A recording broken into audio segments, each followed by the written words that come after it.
Muy bien, ya estamos de regreso en Piedra, Papel y Tinta para hablar sobre la economía en nuestro país.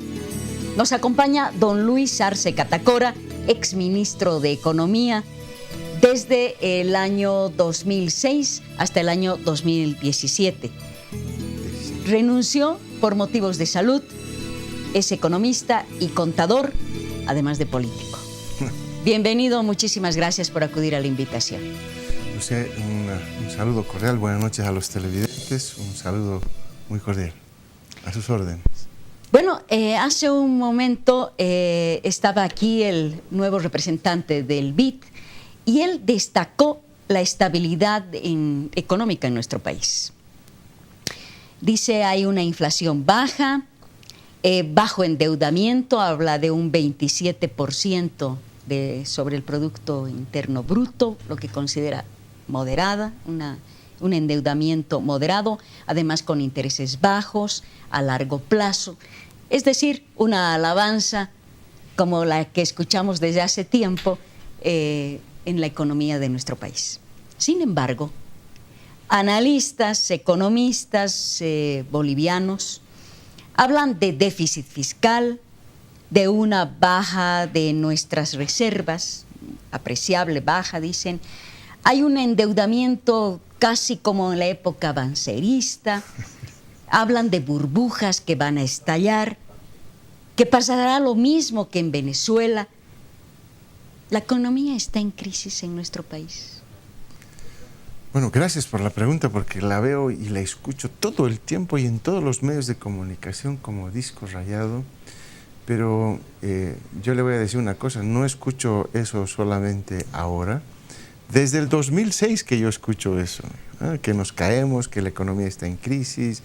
Esa es la retórica que tiene la oposición y la derecha y los economistas neoliberales, que no tienen otra manera de justificar lo ineficiente que se manejó la economía en el pasado y que no la hicieron crecer y no que tuvieron estos indicadores que son envidia de muchos países en este momento a nivel latinoamericano y quizás a nivel mundial. Bolivia goza de muy buena salud. Los indicadores que ellos manejan, usted bien lo mencionaba, uno de los ataques que yo veo hacia la administración económica actual tiene que ver con la deuda. Usted mencionaba lo que decía el Banco Interamericano de Desarrollo, y ellos son, no solamente el BID, la CAF, el propio Fondo Monetario, el Banco Mundial, todos ellos tienen que observar lo que en economía se llama la solvencia de un país para ver si le prestan, ¿no? Una cosa es hablar en los medios de comunicación, salir en la radio, en la televisión, escribir artículos en los medios de comunicación, ¿no? Inclusive a costa del prestigio, si tienen algún prestigio profesional o ética profesional, en contra, cuando organismos que tienen equipos especializados, que están viendo no un país, varios países, para prestar, todavía ven a Bolivia como elegible para poder prestar, lo que claramente ahí nos dice, si los organismos internacionales siguen prestando, es porque ven que Bolivia tiene capacidad de pagar, y como lo ha identificado el representante del BID, a quien no lo conozco, está claro que Bolivia tiene una holgura importante para hacerlo. Por lo tanto, ese argumento del endeudamiento, del sobreendeudamiento, es una retórica política.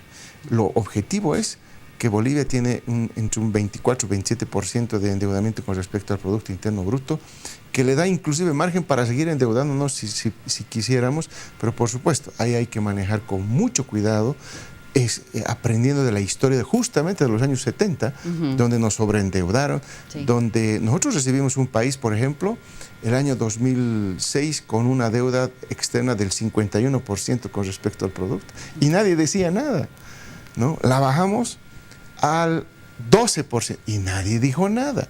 Ahora que evidentemente ha subido hacia este 24% que se establece, entonces surgen las voces ahí y miren lo paradójico de la vida. Esta gente, que es gente de derecha, que es gente de una corriente neoliberal, al argumentar eso, no se mira lo que está haciendo su primo hermano economista o de política económica del modelo neoliberal y de los neoliberales que hoy critican esto, como es la política del señor Macri, que está endeudando más. Ese sí está en problemas. Ese sí es una economía que le van a dar 30.000 millones de dólares ahora del Fondo Monetario. Entonces, si ese discurso están argumentando acá, imagínense lo que tendrían que decir los propios de derecha allá en la Argentina o en Brasil, o, usted se va a caer de espalda, Lucila, es en Estados Unidos. ¿Usted sabe cuánto es la deuda externa? Bueno, ellos son los mayores deudores a sí mismos y al exterior, ¿no es cierto? Y al planeta. Es. Entonces, ese argumento, en realidad, yo veo, ¿no? Es un balazo en el pie para las políticas neoliberales de derecha, que es lo que implementaría la gente que estaría criticando esto, ¿no? Volver al modelo neoliberal y, por lo tanto, más bien aplicar una política de endeudamiento, y eso de endeudamiento no sería malo. Entonces yo creo que es una equivocación el tema de la deuda. La deuda en Bolivia, tenemos una regla de oro que sí en Bolivia se cumple, en Brasil ya la violaron, ¿no? La regla de oro de que el endeudamiento en el caso boliviano exclusiva y únicamente se va a la inversión pública. ¿A quién le debíamos antes y a quién le debemos ahora? Bueno, antes era mucho más variada la composición de la deuda externa. Teníamos inclusive deuda con la banca privada que heredamos de la época del señor Banzer. Teníamos deuda bilateral, ¿no? Fundamentalmente teníamos Alemania, los países europeos fundamentalmente. Y estaban los organismos multilaterales, la CAF, el BID, el Banco Mundial, el Fondo Monetario. Éramos deudores del Fondo Monetario en esa época. Pero evidentemente todos estos años ya la estructura de la deuda ha cambiado. La principal fuente de financiamiento que tiene Bolivia hoy son los organismos multilaterales, BID, CAF, Banco Mundial, Fomplata, ¿no? Son los que de donde se recurren los créditos para el financiamiento.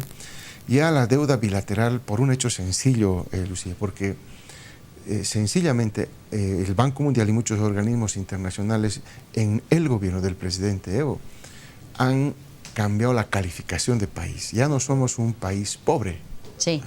Somos un país de ingresos medios. Entonces, ya no viene la cooperación de los países, ¿no?, a países como el nuestro, porque ya estamos mejor que otros. Esa ayuda se la dirigen hacia otros países que están en nivel de pobreza, que están considerados como países pobres.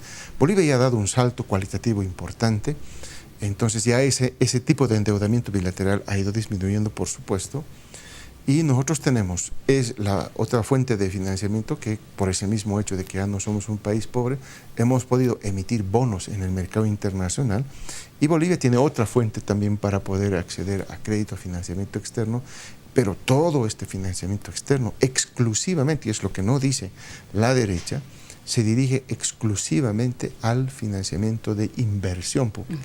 Es más, otra de las críticas que tú mencionabas, que la he escuchado por ahí, ¿no?, que el enorme déficit, el déficit. Lo que hay que hacer es no ver el déficit en sí, sino la composición del déficit.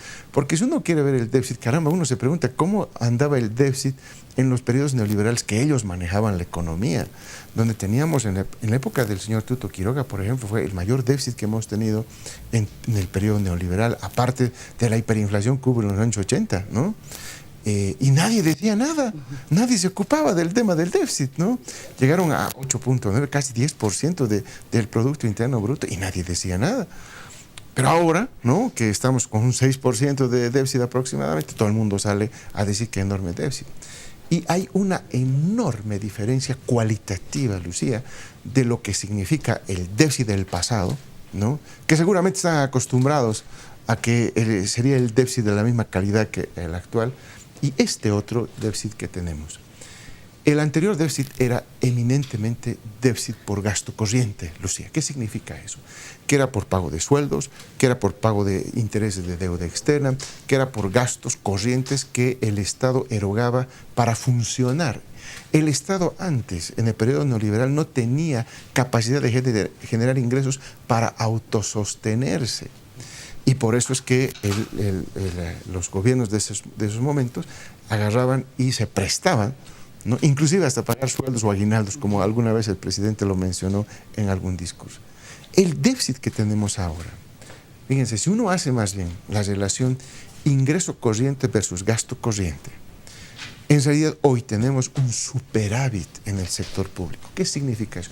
Que los ingresos corrientes superan a los gastos corrientes. Pero ese ahorro que se genera en el ingreso corriente se traslada a una mayor inversión. Y esa mayor inversión, sumado a los recursos que estoy mencionando de financiamiento externo para ampliar la inversión que se hace en nuestro país, evidentemente genera en el total un déficit. Usted ha propuesto el modelo económico social comunitario productivo, que justamente está basado en una mayor inversión, ¿no? Las políticas de redistribución se han cumplido con los bonos, el bono Juancito Pinto, el bono Juana Zurduy de Padilla, la renta dignidad. Y bueno, todo esto ha logrado incrementar la actividad productiva.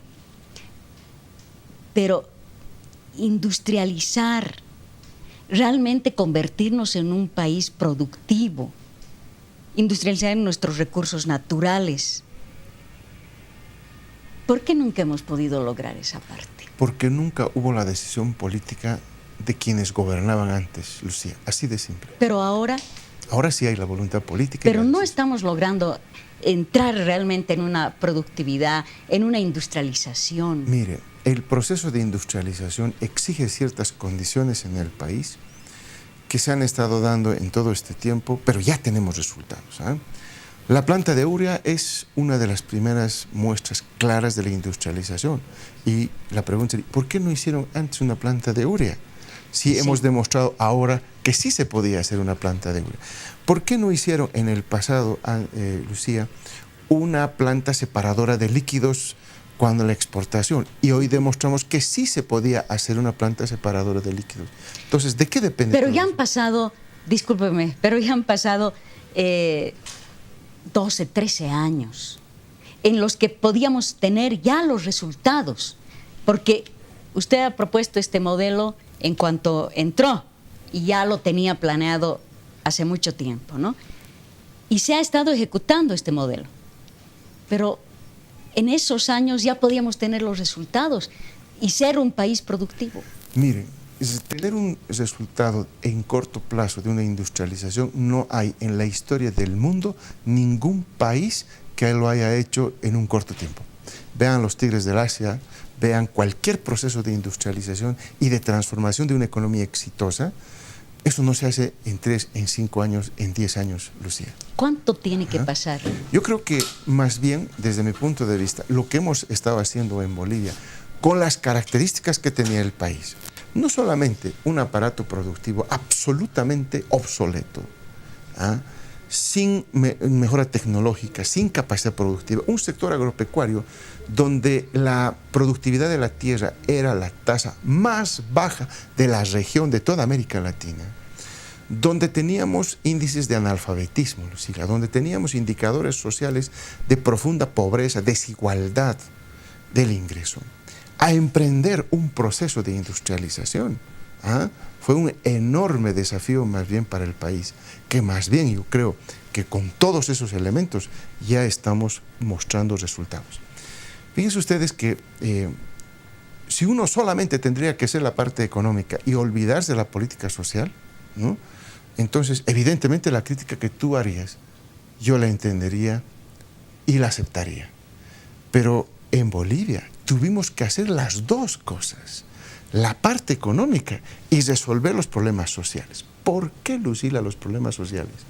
Porque ocurrió, y siempre pongo este ejemplo a mis alumnos en la universidad, cuando yo fui a negociar el satélite, el crédito del satélite a la China, terminamos de negociación, conseguimos buenas condiciones, y al finalizar los chinitos me preguntaban una cosa, me dijeron, bueno, ministro, me dijeron en ese momento, ¿quién va a manejar en Bolivia el satélite?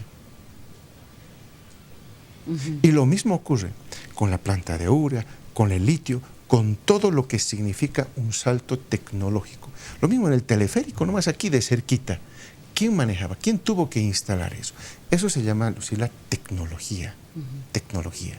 Y para que los bolivianos nos acomodemos a esa tecnología, necesitamos ¿qué cosa? Lo más importante y una variable que tiene que ver con este elemento social. Recursos humanos calificados para poder dar el salto cualitativo y por lo tanto entrar de franco a lo que tú mencionas y que es el deseo de todos los bolivianos de entrar a un franco proceso de industrialización. Y eso es justamente lo que no tenemos, ni en los colegios con las reformas educativas del pasado, libro blanco, libro azul, libro no sé qué, ¿verdad? Recordarás, Lucila, ni en las universidades porque no se exige, ni en las privadas, pese a que estamos en un modelo neoliberal donde las universidades privadas deberían liderizar el conocimiento y la investigación, no lo han hecho, tampoco las públicas, evidentemente. Entonces, ese país que no tenía educación ni técnica ni científica, ¿cómo podía dar el salto cualitativo en la industrialización, Lucila? Y ahora contamos con ese personal. Poco a poco, Lucila. Y te vuelvo al ejemplo del satélite. Ahí tuvimos que mandar más de 120 bolivianos, profesionales bolivianos, a la China a especializarse. Sí. Ahora el satélite lo están manejando los bolivianos. El teleférico lo manejan los bolivianos. La planta de euro poco a poco va a pasar a manos de los bolivianos también a administrar. Las plantas separadoras, aspectos que nosotros no teníamos. Las hidroeléctricas que estamos haciendo. La energía eólica, que es tecnología que estamos trayendo por primera vez al país. En esa línea que tú preguntabas, ¿por qué no pudieron poner antes una energía eólica, Lucila? Antes, ¿por qué? ¿Por qué no lo hicieron? No había sido tan difícil, ¿verdad? Nosotros lo hemos hecho. Un gobierno ineficiente, que no sabe administrar, que no sabe invertir, que con toda la retórica les estamos demostrando que sí se puede hacer inversiones, que el Estado sí lo puede hacer. ¿Ah? Entonces, el Estado lo puede hacer. Ahora quiero plantearle algo sobre la empresa privada, porque si no, no marchamos, ¿no?, en la economía. En algún momento usted admitió que las empresas privadas están buscan pretextos para no invertir en el país, y también habló de que el Estado da suficientes incentivos a las empresas privadas. Yo le pregunto, ¿qué pretextos y qué incentivos? Yo recuerdo una reunión con el propio presidente Evo, mi persona, estaba el vicepresidente, en las oficinas de la Confederación de Empresarios Privados.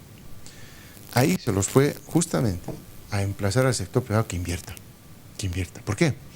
Porque, para darles números y que todos tengamos la información clara, el sector privado anualmente invierte entre 1.200, 1.400 millones, que fue la mayor inversión que he visto del sector privado, 1.400 millones de dólares.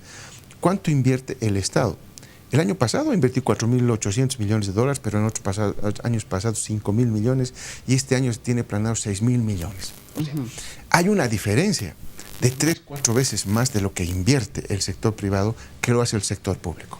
Pero cuando nosotros nos vamos a la repartija de la torta, porque las inversiones en un país generan un excedente económico que llamamos los economistas. De ese excedente económico se distribuye.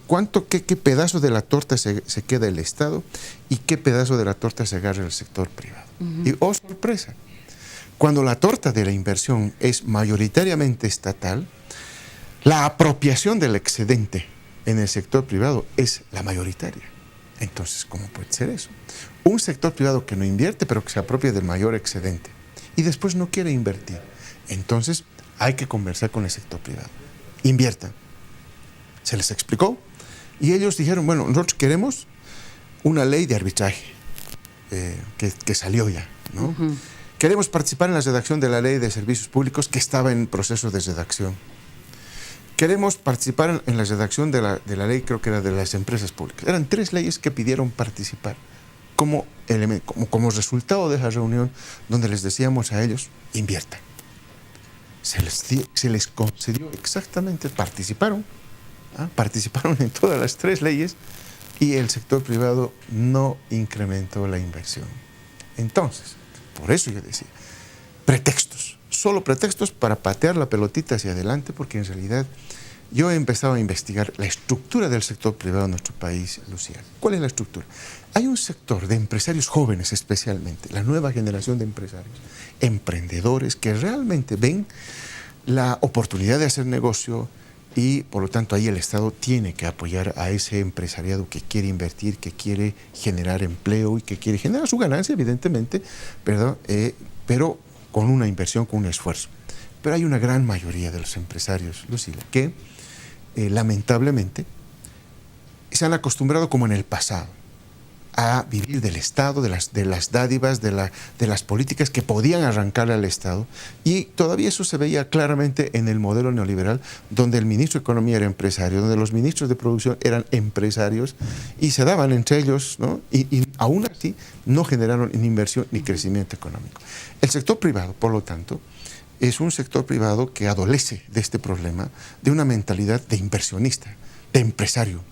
Y además muchos de ellos no tienen el capital que se requiere para ser empresario. Entonces, por eso es que el Estado, ¿no?, en esta circunstancia tiene que reemplazar, pues, porque si no hay inversión, Lucía, en un país no crece, no salimos de la pobreza, no generamos empleo, en fin, muchas de las políticas y los resultados que estamos logrando con la política económica actual. Entonces, a mí me queda claro que hay un cierto sector que evidentemente está en la línea del gobierno de hacer las cosas, de demostrarnos a nosotros mismos los bolivianos que podemos hacer las cosas, pero hay otro sector que no lo está, en el sector privado. ¿Sabe? Hay uno de los pretextos, entre comillas, pero que yo considero que es como una obsesión del gobierno en hablar constantemente del segundo aguinaldo, por ejemplo.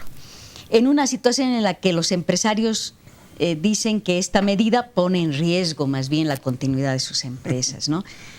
Por tanto, de los empleos, y que se les está exigiendo que se endeuden para destruir lo que no, para invertir o para pagar lo que no ganan. Lucila, eso yo escucho desde el 2006, que en realidad es que el empresario no está dispuesto a compartir la utilidad que genera el trabajador. Porque el empresario que puede tener su enorme fábrica, maquinarias de última tecnología, si no tiene un trabajador, ¿quién genera el valor en las fábricas, en la empresa? Si no es el trabajador. Y entonces, el modelo es un modelo eminentemente redistribuidor del ingreso. De esta torta que se agarran los privados, que yo mencionaba que es la mayoritaria, cuando no invierten mayoritariamente el sector privado, tiene que haber pues una cada vez mayor participación de quien genera el valor, y que es el trabajador. Y ahí se le da un gatillador, es decir, si la producción, si el Producto Interno Bruto crece por encima del 4,5%, hay un premio para todos. Y ese premio es un segundo aguinaldo. Porque lo que ocurre es que se generan ganancias, y hoy estamos viendo un indicador muy importante, Lucía, de esto es, yo veía las recaudaciones que tiene el Servicio de Impuestos Nacionales de este último mes de marzo, donde las empresas tenían que pagar sus impuestos sobre utilidades, han subido con respecto al año pasado. ¿Qué quiere decir eso, Lucía? Que tienen más ganancias. Entonces, ¿de qué nos estamos quejando si la economía está mejorando y por lo tanto las ganancias están mejorando? Y lo único que se pide es, como hemos crecido, como hemos aportado todos trabajando para subir por encima del 4,5%, entonces parte de estos recursos que se han generado en la economía tienen que ir al trabajador en una suerte de redistribución del ingreso, de parte de la ganancia del empresario, compartirla con el trabajador. Y eso es evidentemente lo que no van a querer, porque eso, Lucila, está desde que existe el capital en el planeta, es la disputa entre el trabajo asalariado versus el capital. Y eso lo vamos a tener siempre, es una discusión que se resuelve de manera política. Porque aquí, cuando veíamos el modelo neoliberal, todo era para el empresario. Se le bajaban impuestos, se le perdonaban una serie de cosas. Cuando uno tenía pérdidas podía arrastrarlas y actualizarlas 10, 20 años. Lucila, entonces, ¿quién era favorecido en el modelo neoliberal? El empresariado. Aún así, ¿logró invertir, generó empleo el empresario privado en nuestro país? No, no lo hizo. 20 años no lo hizo, no 12, 20 años. Entonces, ahora este modelo, que está mostrando ser exitoso con respecto al modelo neoliberal, lo que le está diciendo es, miren, empresario, este modelo de redistribución del ingreso está mostrando éxito. Entonces, contribuya con parte de su ganancia, transfiriéndole, compartiendo esa ganancia con el trabajador, que es quien le genera el valor en la fábrica para que usted gane plata. Hace un año, justo un año, junio del 2017, que usted dejó el ministerio por problemas de salud. Así es. ¿Cómo está su salud? Bueno, felizmente hemos superado lo más difícil y ahora estoy en la etapa de controles. Tengo que ir trimestralmente al Brasil a hacerme controles y precisamente la próxima semana me voy a estar ausentando del país para hacerme este control. Felizmente hasta ahora todo está saliendo bien, así que esta tranquilidad, como yo digo siempre, yo estoy ahora en el vivir bien, tranquilito, durmiendo las 8 horas que requiere el cuerpo, comiendo a horas, sin estrés, me están ayudando justamente a recuperar mi salud. Así que felizmente... Recuperada su salud, ¿está en sus planes volver? Lo primero es lo primero, Lucía. Primero, a quienes más debo, la verdad, esto es a mi familia, que en el momento más duro ha estado a mi lado, ¿no? Entonces, si yo voy a volver, tengo que tener, ¿no?, el médico que me diga: usted ya está en condiciones, no tiene nada, usted ya está listo para volver a la cancha, y entonces, con el mayor de los gustos. Pero antes de eso, primero la salud. Nos alegra mucho verlo bien. Muchas gracias. Muchísimas gracias a Un usted placer, por haber Lucía. acudido a nuestra invitación. Muchas gracias. Y así nos despedimos hasta el próximo fin de semana con Piedra, Papel y Tinta.